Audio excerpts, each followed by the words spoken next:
kalau cuma sekali kita kena problematic relationship, itu hanyalah isu kita sial. Tapi kalau berkali-kali, kenapa relationship kamu selalu toxic? Ini alasan sebenarnya. Hai, saya Ragu Lewi dan I'm gonna share to you about certain principles yang saya harap bisa membantu kamu.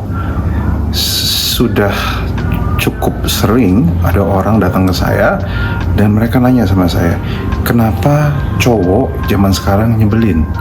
Kenapa cowok zaman sekarang toksik? Ada juga yang bilang, kenapa semua cewek zaman sekarang sama aja bermasalah dan sebagainya. Jadi kalau dari dengar cerita mereka, saya selalu dapat impresi bahwa so many people itu ngalamin namanya toxic relationship atau ngalamin namanya relationship yang menurut standar mereka toxic, dan bukan cuma sekali, tapi berkali-kali. Nah, tapi yang saya tentu tidak mau menghakimi mereka, but at the same time I start notice a pattern. Dan pattern ini yang saya bagikan ke teman-teman. So, okay, I'm gonna start from one stories. Saya udah sering dengar cerita dari bukan cuma satu orang, tapi banyak orang tentang bagaimana mereka berkali-kali dikecewakan oleh pria dan juga berkali-kali dikecewakan oleh orang mereka cintai. Dan ini lintas sex and gender, lintas kelamin. Artinya bukan cuma pria yang ngalamin, tapi juga especially wanita yang ngalamin. Dan setiap kali mereka curhat ke saya dan cerita ke saya, mereka selalu menceritakan tentang bagaimana mereka udah lakukan terbaik, tetapi mereka dilukai terus menerus. Dan mereka ngerasa bahwa berkali-kali, kalau cuma sekali ya udah, tetapi ini berkali-kali. Tentu awal pada waktu saya mendengarnya, I'm really empathize with them. Saya bersimpati, berempati, dan saya doakan terbaik bagi mereka. Saya doain dan I wish them the best, dan I speak blessings. Saya doakan kata-kata berkat bahwa kamu pasti akan dapat lebih baik di dalam nama Yesus dan sebagainya.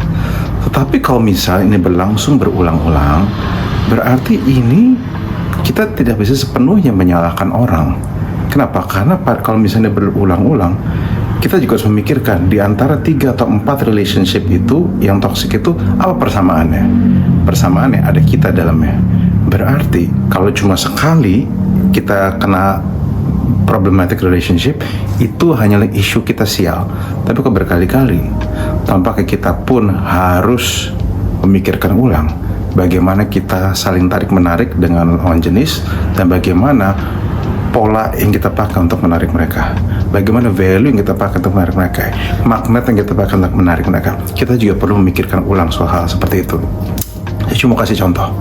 Kalau misalnya suatu saat saya lagi mancing dan saya dapat ikan lele, ya itu bukan salah saya, bukan salah lelenya. Mungkin lele itu hanya somehow ketarik ke saya, dan akhirnya ngobrol, dan akhirnya kepancing dan saya ambil. Tetapi kalau misalnya lele itu berkali-kali datang ke pancingan saya, dan bahkan bukan cuma satu lele, tapi lele yang lain datang, sementara mungkin saya maunya ikan kerapu atau ikan gurame, atau mungkin paling ekstrim ikan salmon gitu misalnya. Satu, kita harus memikirkan apakah ikan salmon dan ikan lele itu ada di komunitas atau atmosfer yang sama atau perairan yang sama.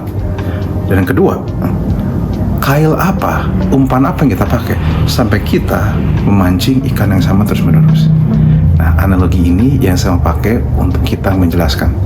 Pertama, kalau misalnya mancing, apalagi mancing ikan aja sama, apalagi kita mancing orang yang akan bersama-sama kita. Kadang kita harus mengerti bahwa kalau misalnya kita mancing salmon, kita harus pergi ke tempat di mana salmon ada. Kita nggak bisa mancing salmon, tapi kita pergi ke empang di mana banyak lelenya. Itu aja udah problematik. Artinya, kadang orang yang mau kita tangkap sangat dipengaruhi oleh lingkungan dan suasana di mana kita mencarinya. Kalau kita mencari di tempat yang memang banyak salmonnya, maka kemungkinan kita mendapatkan ikan salmon akan lebih banyak. Dan kalau misalnya kita mancing di mana ikan lele dan tidak ada salmon di situ, mau kamu doa sampai Yesus datang berkali-kali pun, let me tell you something, kamu tidak akan pernah dapat ikan salmon. Kenapa? Simply suasananya berbeda, ekosistemnya berbeda.